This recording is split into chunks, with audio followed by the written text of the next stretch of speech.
You're listening to the Pace Radio Network here at paceradio.net. The views expressed by the individuals during this broadcast are their own opinions, and they may not be the same as those of their group or other organizations they may be involved with. All medical advice during our broadcast is not a medical opinion and should be checked with your medical physician.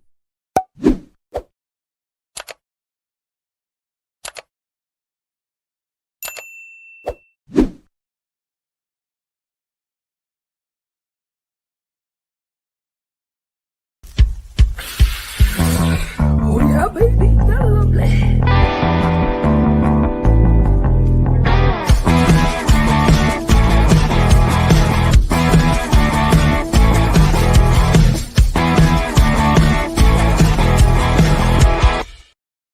Good morning, it's June the 9th, and welcome to Psychedelics and Cannabis Educational News. I'm live here at paceradio.net and 420pace.ca. Cindy has today off, but for us today, I've got 8 stories, cannabis as well as psychedelic stories combined, and that includes a gummy update that Cindy and I reported on last week.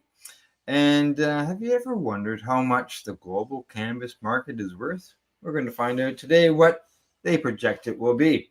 So I'll just get started on the news for today. The first story up is, like I said, the gummy update. Here we go. This comes to me from the NL Times. It says Haribo says cannabis in cola gummies not linked to production process.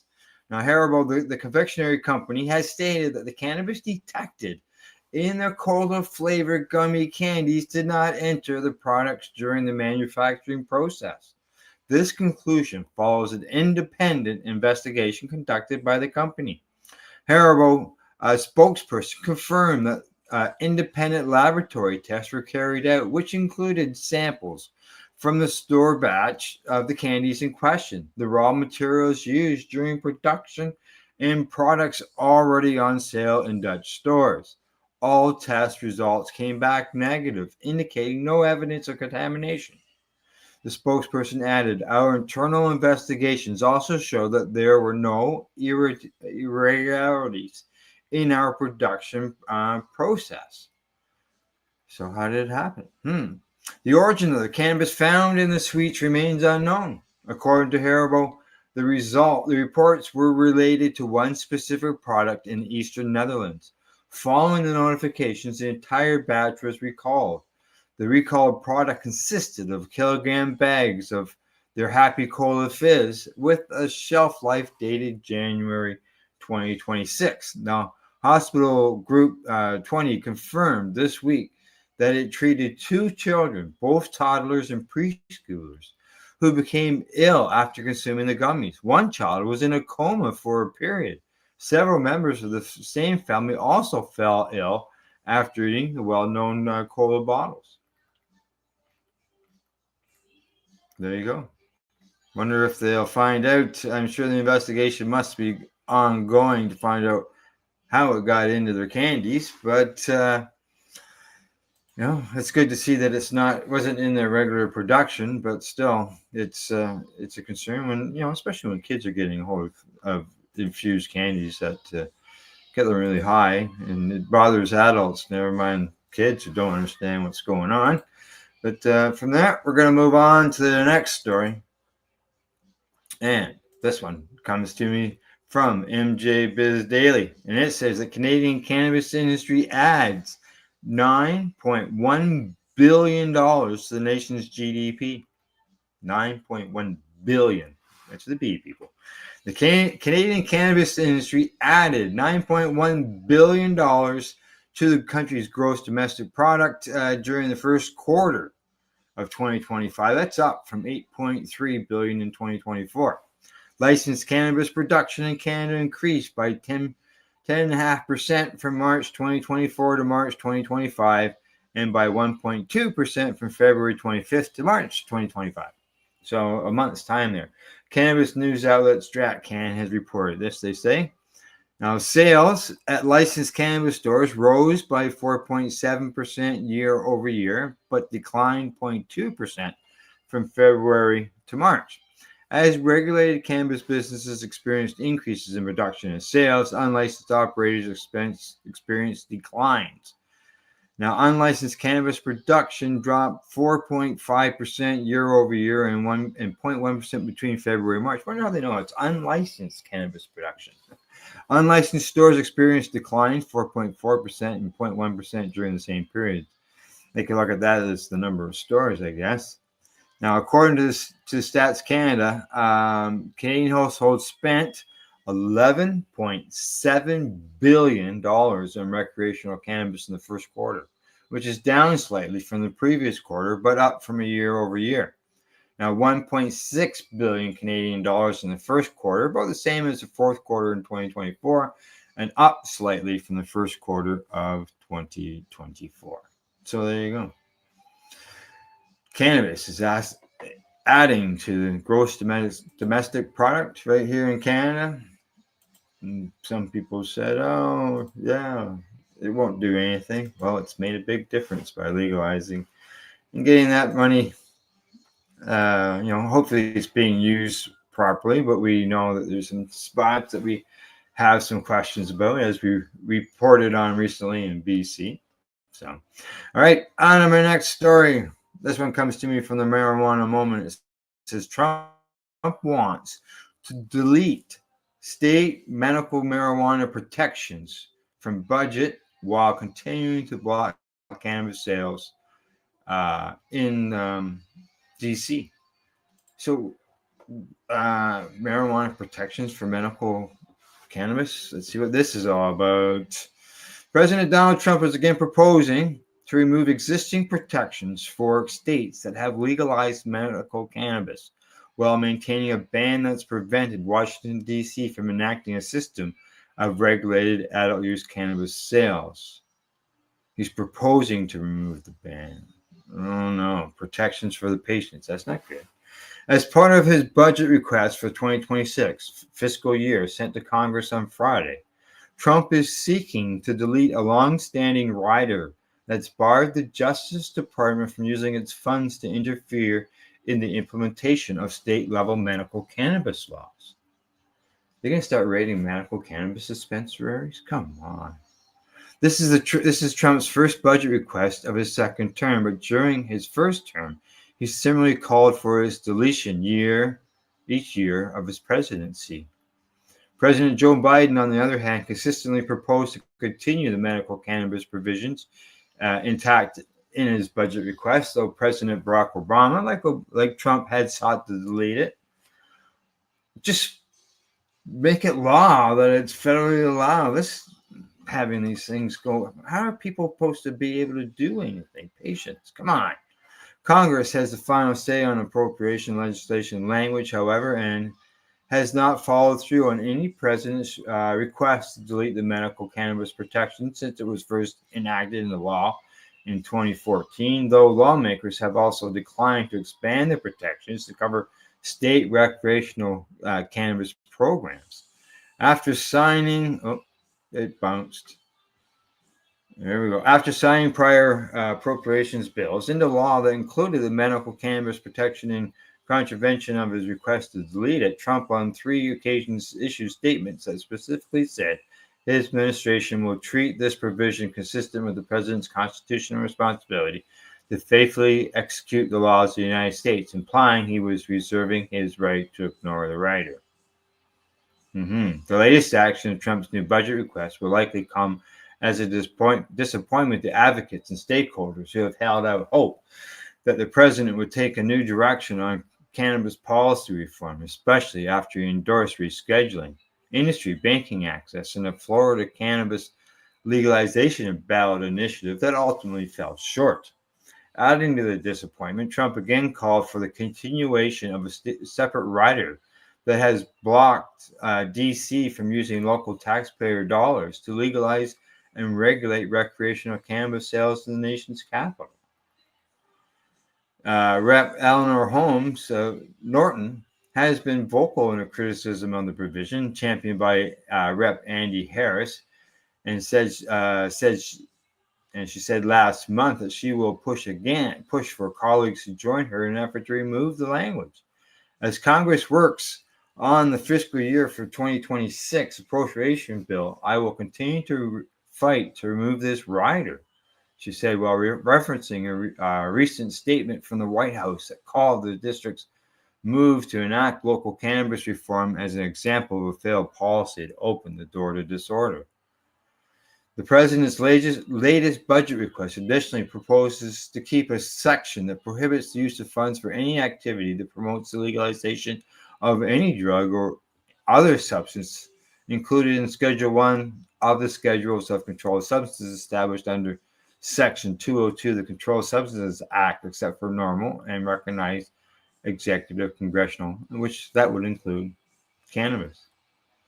While the medical cannabis protections would be omitted under Trump's plan, it proposes to continue to provide protections against interference in state hemp programs. During his first term, Trump legalized hemp containing no more than 0.3% THC by dry weight. And that's that 2018 Farm Bill. This is just, it's just ridiculous. They gotta get this so patients don't have to worry about whether they're getting arrested or not. Meanwhile, last month, the Senate committee advanced the confirmation of Terrence Cole to become the administrator of the Drug Enforcement Agency amid the ongoing review of a cannabis rescheduling proposal that he's refused to commit to enacting. Cole has previously voiced concerns about the dangers of cannabis and linked its use to higher suicide among youth. Instead, he would give the matter careful consideration after consulting with appropriate personnel within the DEA, familiarizing himself with the current status of the regulatory process and reviewing all relative information. Now, I'm not holding my breath on what Terrence Cole is going to do there. I can tell you that. Some of the things he has said in the past just are not encouraging. That's all. That's all I got to say. That's all I got to say. All right. On to my last story before I go to break. And this one's coming to me from Stratcan. Headline there says, retail cannabis sales bounced back in March. All right, here we go. Retail cannabis prices nudged up in March to $428 million from $408 million in February. I wonder if that means sales nudged up. Sales in March 2025 were also up compared to the $406 million in March of 2024. After several years of consistent growth, retail cannabis sales in Canada have been fluctuating between $400 and $500 million a month for most of the past 2 years. Year-over-year sales have increased each month since August of 2024, although for several months prior, month-over-month sales showed annual declines. All sales are from Statistics Canada's seasonally adjusted monthly retail commodity sales, looking at the agency unadjusted monthly retail trade sales by province and territory.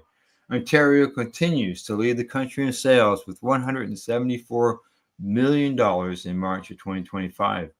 Ontario was followed by Alberta in a distant second at $81 million, almost $100 million difference. Wow. BC has 61 million and Quebec has 45.5 million. Alberta and BC combined sales in March were less than Ontario's. Similarly, Manitoba and Saskatchewan's combined monthly sales in March, which was $39 million, were less than Quebec's.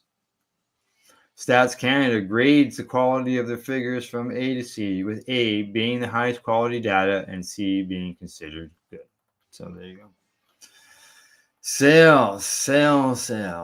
Well, in the beginning, obviously, every month they were going to climb, and eventually it was going to get to a plateau. And then it's from that plateau, then start watching where things go, and things are going up and down. So, see what happens. Other than that, I think I'm ready to take a break, get myself a drink, and have a toke. Got my pen right there, and as I said, time for me to medicate. I'll be right back. You're watching Psychedelics and Cannabis Educational News. I'm live here at paceradio.net and 420pace.ca. You're listening to the Pace Radio Network here at paceradio.net. Camelford Lifestyle Shop. Open Monday to Friday from 10 till 7 p.m. or by chance. Check out our flags, our t-shirts, plus our hats, and look of that supply of rolling papers, plus much more. We've got bongs and your favorite herbal vaporizers. Look at all the incense we have, as well as for those who collect knives, check out these knives in our collection. And while you're here, stop in to see Shay at the piercing room, where you can get poked by Shay. Daily deals, check them out.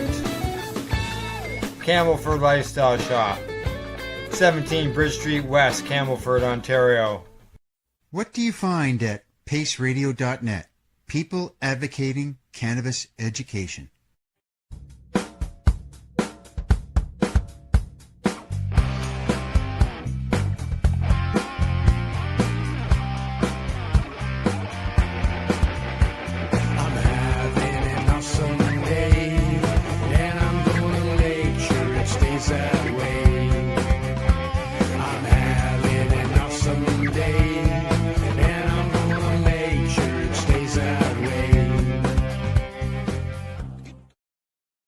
Limestone City Hydroponics is Kingston, Ontario's hydroponics shop. Take your growing to the next level and create the optimal environment with a tent kit, or maximize your yield with an ebb and flow flood table kit. Either way, Limestone City Hydroponics has more sizes and options to fit your needs. Are you looking for the power of the sun that adapts to your budget? Then look no further, as they have professional grow lighting. They have indoor grow systems that are easy and cost effective, with many options to fit your living space and lifestyle. Cultivate your growing potential. We have everything you need to succeed. And if you can't make it to the store, they offer local delivery to the greater Kingston area. Remember, when you're looking for experts to help you grow, then look no further than the locally owned Limestone City Hydroponics, 105 Sunderland Drive in Kingston, Ontario. Call them at 613-548-0420. Re-Rolled Saturdays. Check it out. Nothing but non-stop cannabis and psychedelic programming. Find it at 420pace.ca. You're listening to the Pace Radio Network here at paceradio.net.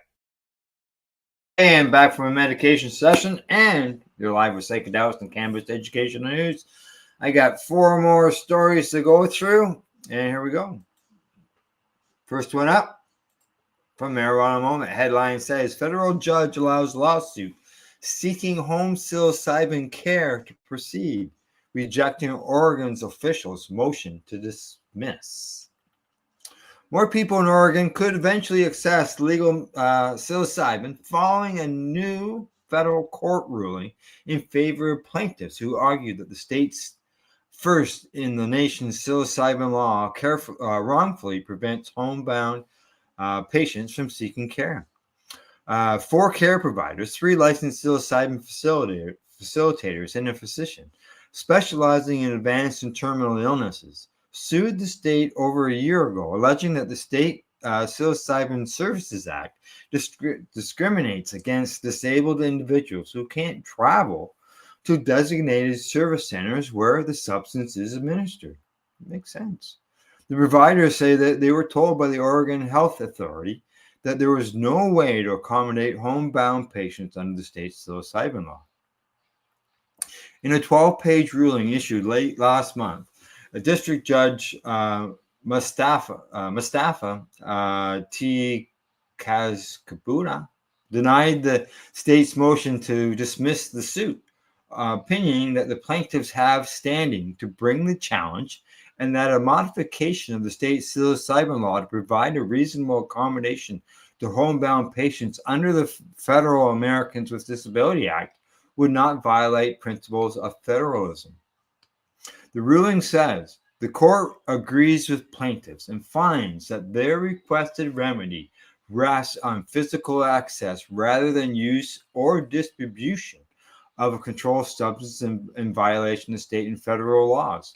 Plaintiffs do not ask the court to order the provisions of a controlled substance, as defendants contend. Instead, plaintiffs seek compliance with the ADA so that their disabled clients will have the same physical access to a service that is available to non-disabled individuals. Here. Reached by email on Tuesday, plaintiff's attorney Catherine Tucker said she was pleased the court ruled in favor of the providers seeking to offer home psilocybin services. She wrote, "We are eager to ensure that homebound disabled and dying organs can access psilocybin services as they are among those most likely to benefit. Opening access for these organs will increase demand for psilocybin produced pursuant to the PSA, as well as demand for services of facilitators, particularly those with expertise in providing care to disabled persons and those with advanced illness. We hope to move this forward quickly now that the court has rejected the state's effort to dismiss, recognizing that the ADA does apply to Oregon psilocybin program. Because people with advancing illness may have little time left. Delay in enabling access can mean that patients who might have obtained relief from debilitating anxiety and depression will die in unrelieved suffering." Notably, the new opinion noted earlier by Psychedelic Week does not order a specific remedy. It simply allows the underlying suit, which is Kirschker and Oregon Health Authority, to proceed towards a final decision. As for what plaintiffs are ultimately seeking, their complaint filed last June asked the court to assume jurisdiction over the issue and require the state health authority to provide the reasonable accommodation of home service when necessary to allow disabled individuals access to psilocybin services and to notify all licensed facilitators that such accommodations are permitted. Sounds reasonable to me. They further requested that the court declare that OHA's violated state and federal anti-discrimination status when refusing to find reasonable accommodations and prevent the state from taking any disciplinary or other adverse action against licensed facilitators providing such reasonable accommodations. It says, public entities are required to make reasonable accommodations when necessary to allow disabled individuals to access programs and services unless doing so would result in undue burden or fundamental alterations of the program or service. Allowing disabled individuals whose disability prevents them from traveling to a licensed service center to receive psilocybin services in their homes as a reasonable accommodation would not result in any undue burden or a fundamental alteration of the psilocybin services program. It would improve the program is what it would do. Oregon voters legalized facilitated psilocybin services in a 2020 ballot. So yeah, improve access for your patients. Allow your patients to be able to get access to the psilocybin at their home when they can't travel. It only makes sense to me. So, and I'm sure to many of the patients out there as well. So, all right, let's find out how much the projected global cannabis market could be. This comes to me from the International Cannabis Business Conference. Is the global cannabis market projected to reach $173.68 billion by 2032. Wonder how accurate that's going to be. Look at all that money. Yeah. The spread of cannabis policy and regulatory modernization around the globe is paralleled by the exponential growth of the legal cannabis industry, as evidenced by recent market projections by analysts at PR Echo. Cannabis is currently legal for medical use to some degree in a majority of nations around the world, many of which have operating medical cannabis industries. Additionally, cannabis for adult use is now permitted in Uruguay, Canada, Malta, Luxembourg, Germany, South Africa, and soon the Czech Republic. 24 states in the U.S. have also adopted recreational legalization, and regional adult use cannabis conference pilot trials are operating in the Netherlands and Switzerland. All of that reform is adding to the economic potential of the worldwide cannabis industry. Now, according to this report, it says the global cannabis industry is experiencing strong growth driven by changing consumer habits, evolving regulations, and advances in product innovation. The market is expected to grow significantly in the coming decade, with forecasts indicating a rapid increase in both size and value.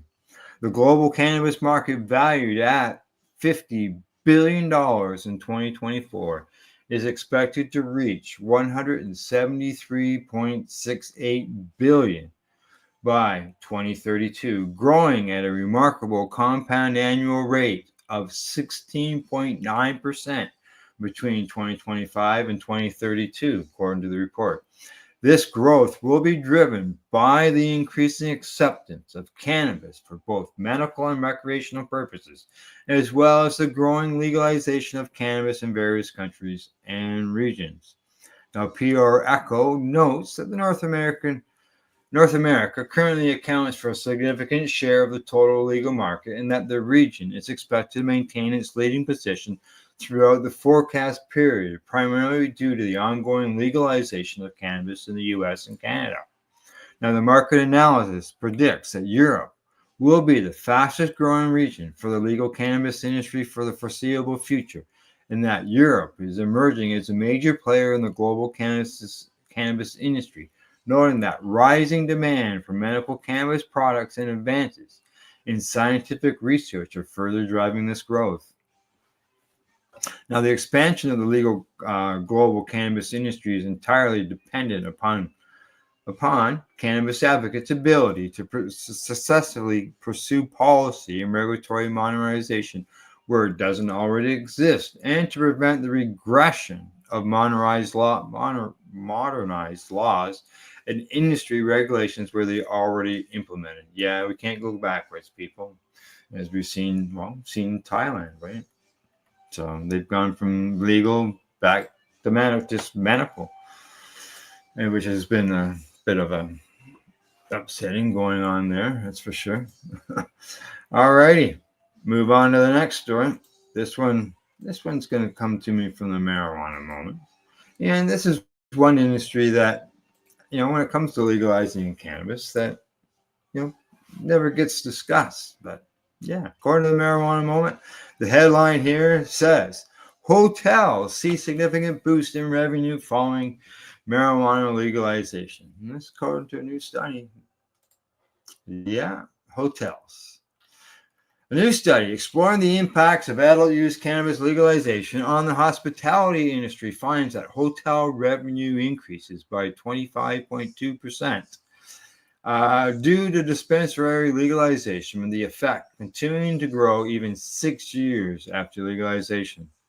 The research article published in the journal Production Operations and Management draws its references from a review of data from Colorado, which authors say saw a 7.9% increase in room night bookings and a 16% rise in daily room rates through impacts varied based on a number of factors. These findings are relevant for professionals in marketing, operations management, hospitality, tourism, and public policy, the study says, noting that the rapid expansion of cannabis businesses presents both opportunities and challenges for hotel industry. It's not just the consumers going to these hotels. I would imagine business people traveling, all this stuff. It says here, on the other hand, recreational cannabis dispensaries could become attractions and entice travelers to visit places they might not otherwise explore. Yeah. For instance, around 12% of U.S. tourists have reported positive experiences with cannabis-related travel. On the other hand, the lingering social stigma surrounding cannabis could negatively affect businesses, including hotels located near these dispensaries.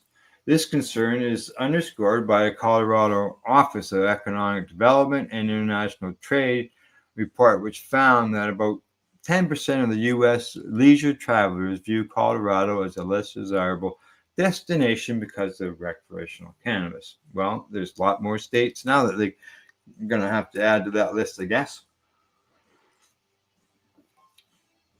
Despite the apparently polarized feelings around traveling to jurisdictions where cannabis is legal, a study found that hotels seem to perform better following the policy change. Comparing hotels in Colorado to hotels in New Mexico, where cannabis was illegal during the study period, the team's analysis found that on average, monthly hotel revenue increases by 25% upon the legalization of recreational cannabis dispensaries, which is equivalent to a substantial increase of about $63,000 per hotel. However, hotels do not benefit equally, the report notes. Hotels that are closer to retail dispensaries have been operating for shorter periods and belong to a higher class obtain more positive effects. This type of location also plays a crucial role with hotels in resort areas, benefiting the most from retail dispensary legalization, followed by those in urban, airport, suburban, interstate, and small town locations. What's more, chain hotels operated by corporate entities experience more positive treatment effects than franchise chain hotels and independently operated ones, the paper says. Researchers from the University of Central Florida, Virginia Tech, and the University of North Carolina at Chapel Hill also concluded the positive effect on how hotel revenue strengthens over time, showing no signs of slowing down 6 years after the statewide recreational cannabis legalization. For hotelers, the report says the positive and growing treatment effects on hotel revenue highlight the potential long-term economic advantages of recreational cannabis, though it cautions that legalization does not guarantee financial gains. Exactly. They saw that right here in Canada. For policymakers, the study continues. The findings underscore the economic benefits and positive spillovers effects on hotels when crafting regulations, ensuring that zoning laws promote synergy between dispensaries and hotels. Now, city planners could statistically place dispensaries in resorts, urban and airport areas where their presence provides the greatest benefits to hospitality businesses. They might also consider tax incentives or support programs to help lower class and independent hotels capitalize on the cannabis tourism opportunities, according to what the report has suggested. Separate 2020 study also found that Colorado hotel room rentals increased considerably after the state began legal cannabis sales. Washington State also saw an increase in tourism after legalization that study found, though the effect was more modest. So there you go. Hotels are benefiting on cannabis legalization. You know, people are traveling to those destinations. Dispensaries are close. People in the business end of things traveling around as all these new markets open up. They all have to travel around, set things up, so on and so forth. So hotels are being used by them all the more. So good to see. Good to see. Okay, moving on to my last story of the day. And this one comes to me from Stuff. It's in New Zealand. And it says, Sona Gray opens up on being in psychedelic drug trials. Here we go. Broadcaster Sona Gray has been trialing psychedelic drugs as part of clinical studies to help bring her some peace from an unwelcome companion that's been by her side since she was a baby. Anxiety. The No Such Thing as Normal podcast host was on a mission to find out if the drugs could offer better treatment options for New Zealand's worsening mental health crisis as part of a 2-part documentary, Mind Benders. I've always been an advocate for mental health causes, and I was kind of at a point where I was like, I don't know what to say to people. What would you do for anxiety, depression, all the things? I was like, I don't know, because I actually haven't been about to fix myself despite decades of trying and many, many medications. Now, Gray proved to be a perfect candidate for the studies. An 8-week LSD microdosing trial at the University of Auckland and the University of Otago trial on ketamine investigating if psychedelics can help people with treatment-resistant mood disorders. She says, I believe I'm still talking about this. I can't believe I'm still talking about this. I hate talking about this. But I've done all the things, all the therapies, been all the different medications. Some of them have saved my life, but every day is still hard, really hard, Grace says in the documentary after getting emotional while looking at her mental health campaign from 25 years ago for the first time. Through filming, she was also able to trace when her mother started to notice symptoms of anxiety at the age of 21 months, and she recalls wanting to jump off a Ferris wheel in a panic at the age of 5. When you've got a lot of stimulus of a high sensitive person coming in like that, especially when you're little and you can't process it, then it's almost like it's got a hold of your body. What I've learned about that, and actually I think partially that this whole experience has helped, is that you can change your thoughts, but your body is still 2 or 7, and it's still going to react in that way. Researchers are testing whether psychedelics at the right dosage and setting can produce changes in brain activity which help a person's mental state. Gray, who was diagnosed with ADHD in 2017, says it was uncomfortable to recount her mental health struggles on screen and watch the edits, but she was excited to be part of something that could offer help to those who, like her, tried to fit in a world not designed for them or had their hopes dashed by therapy that didn't work for them. However, the mental health advocate believes even if we had more therapy options, the alarming statistics will remain the same without a shift in society. She says, I think if we're talking about any sort of therapy like psychedelics or SSRIs or anything, how have we got to this point where we need them? I do really feel that there is a stress, and it's not just about your brain wiring, culturally. We expect people just to fit in and forget about their own culture and gender diversity and all these things that you can't see inside someone's brain, but they're carrying the weight of being different and not belonging. And it's hardly surprising that we have these terrible statistics. Gray is all too aware of the desperation of wanting to find an answer, but she is careful not to undermine the risks of the medicines. She takes on board a range of views from proponents of psychedelic therapy to academics and Kiwis who have used the medicine recreationally.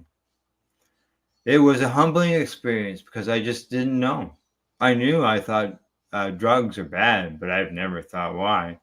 I am really curious by nature, and the idea of doing something a little bit rebellious and something that I knew nothing about but could potentially be a game changer in some way was really exciting. So I just wanted to fill my own keat, I guess, with knowledge and connect. How does this work with that? Gray says the opportunity came at the right time, but about halfway through her LSD trial, she suffered burnout from 80-hour. Oh, lost the page. It jumped. 80 hours. That's where I was at. All right, sorry, I can't find. There we are. Our 80-hour work weeks.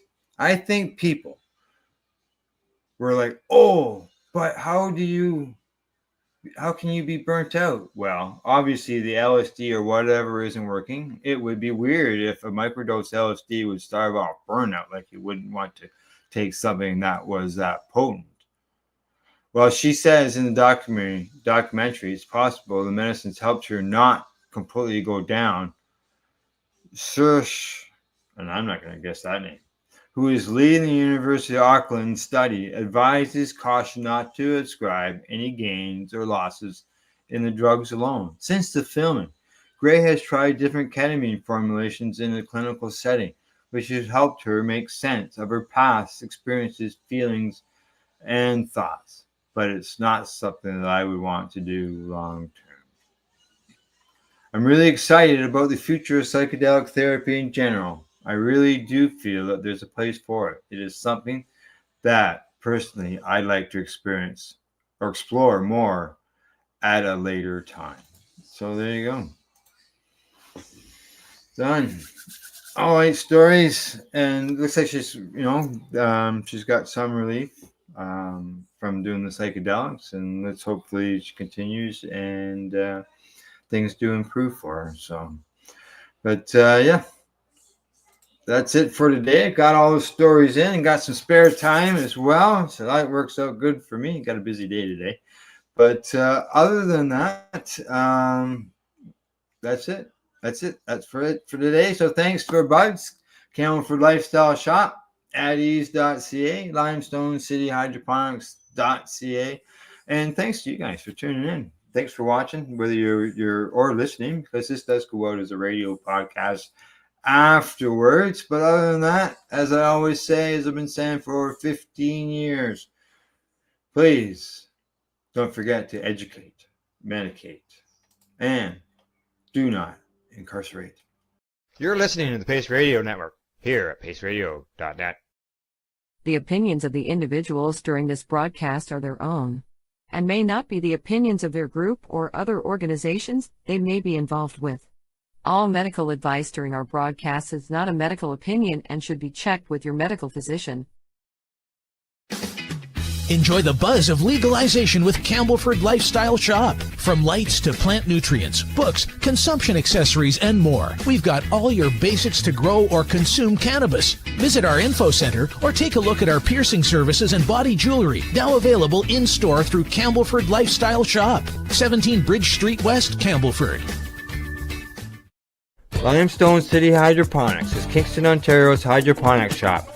Take your growing to the next level and create the optimal environment with a tent kit, or maximize your yield with an ebb and flow flood table kit. Either way, Limestone City Hydroponics has more sizes and options to fit your needs. Are you looking for the power of the sun that adapts to your budget? Then look no further, as they have professional grow lighting. They have indoor grow systems that are easy and cost effective, with many options to fit your living space and lifestyle. Cultivate your growing potential. We have everything you need to succeed. And if you can't make it to the store, they offer local delivery to the greater Kingston area. Remember, when you're looking for experts to help you grow, then look no further than the locally owned Limestone City Hydroponics, 105 Sunderland Drive in Kingston, Ontario. Call them at 613-548-0420. We are people advocating cannabis education here at paceradio.net.